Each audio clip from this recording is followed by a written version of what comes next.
love spending time in the temple because I feel closer to God. I can listen to a reading from the Torah or discuss a religious passage. I can observe the transaction of temple business, watch sacrificial rituals, or study the diverse assortment of people who flow in and out of the temple every day. Those crowds have been steadily growing. More and more people are stopping in Jerusalem, having come from or on their way to Bethany beyond the Jordan, and all because of one man. To say he is unique would be an understatement. His name is John, but they refer to him as the Baptizer, or John the Baptist, because he calls people to confess their sins and baptizes the repentant.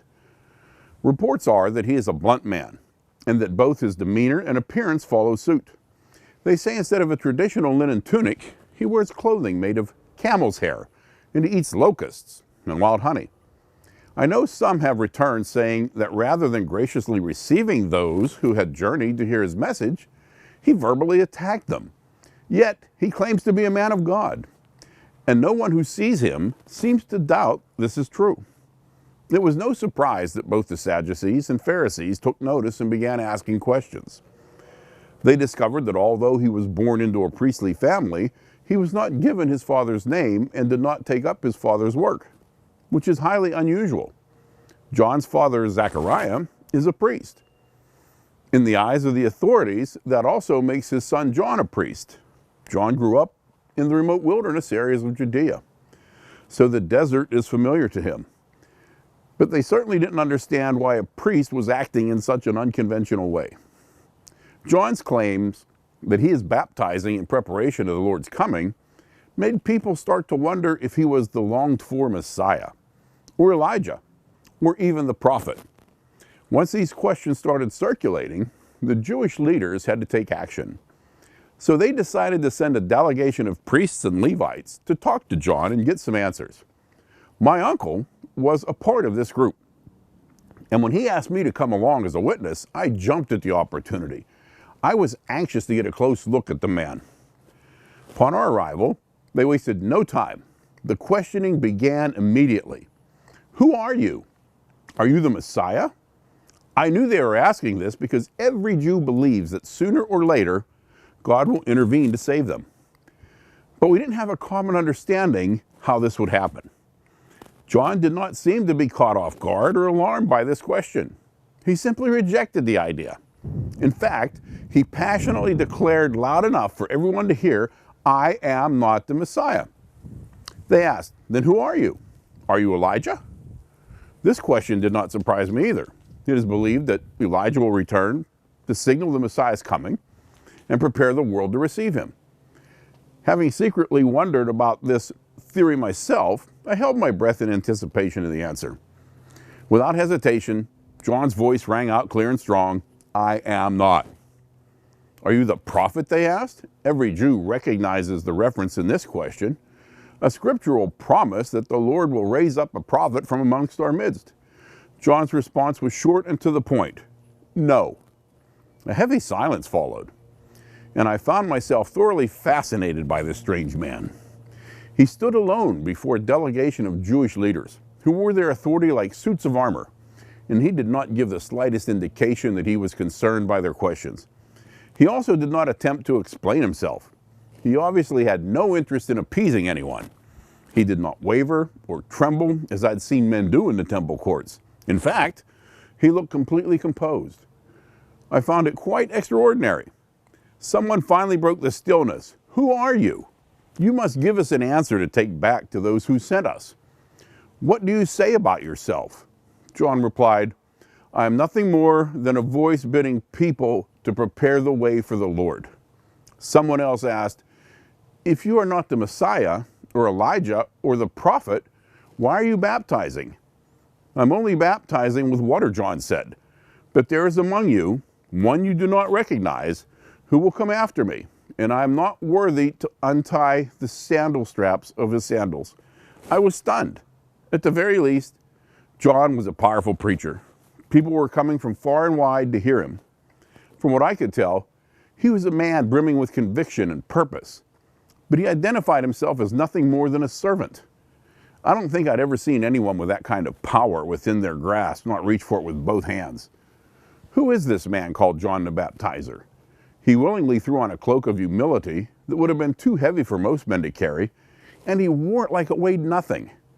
Over and over, he refocused attention away from himself and toward God. I found his message to be both a warning and a call to action. I quickly recognized my own need to pay attention to the places I'd wandered off the path, the need to reset my course. On the road back to Jerusalem, I found myself recalibrating my thoughts. I discovered lost pieces of myself I didn't even know were missing.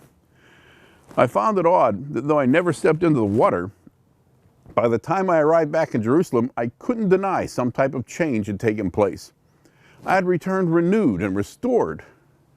When people ask me about my time in the wilderness, I tell them, John the Baptizer was clear about who he was and who he was not. I ask them if they can say the same. Who are you? Do you know? A couple of months ago, I had a fight with one of my friends. It wasn't a physical fight, and in the grand scheme of things, it wasn't even really that big of a fight. Although at the time, it sure felt pretty significant. I won't go into the specifics of the fight, but the short of it is that on a social media platform, she and I had a short back and forth where we exchanged some things that wound up feeling pretty hurtful. It wasn't particularly long, and to the outside, it might not have seemed like much.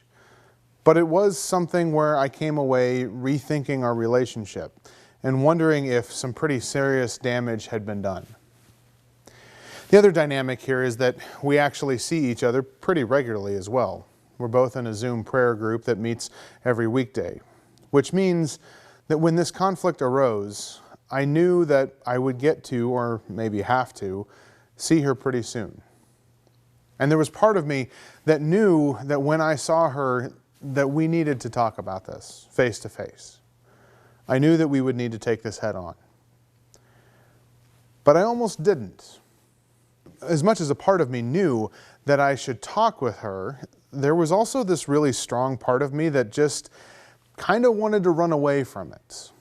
Part of me wanted to ignore the whole thing, just swallow those ugly feelings and put on a smiley face and pretend like nothing was wrong. I'm actually a bit surprised at how strong that impulse was inside of me at that moment.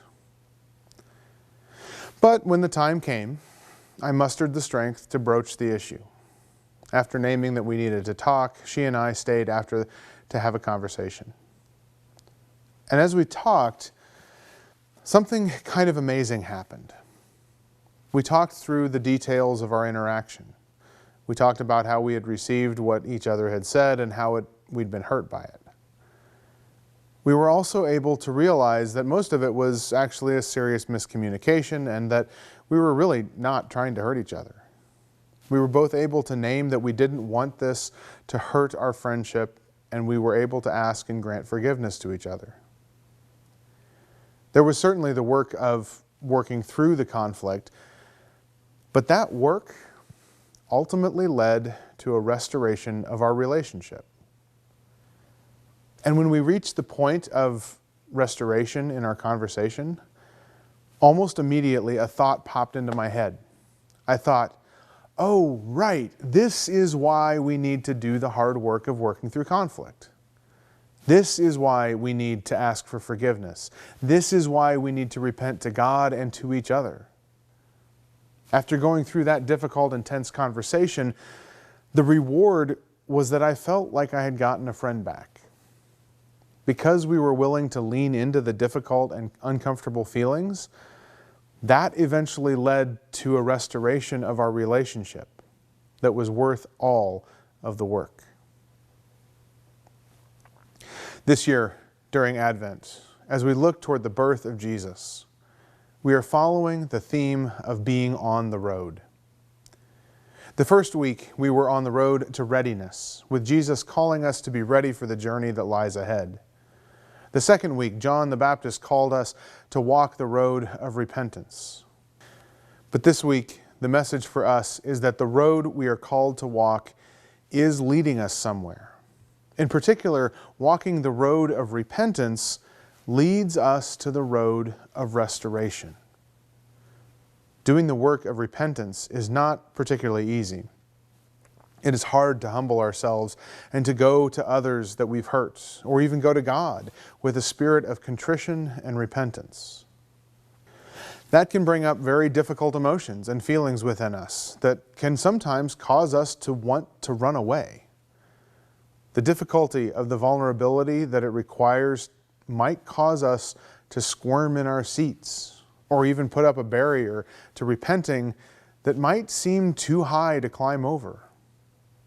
And while it's true that the work of repentance can be difficult, it is critically important that what lies on the other side of the hill is not punishment or destruction. What lies on the other side of the hill is ultimately reconciliation and restoration. Especially when it comes to our personal repentance to God, we must remember that walking the sometimes difficult road of genuine repentance will not lead to our ruin, but rather will lead to reunion and reconciliation with God. As we continue to look to the celebration of the birth of Jesus this week, I invite us all to walk that road, the road that begins with repentance, but that leads to restoration. Amen.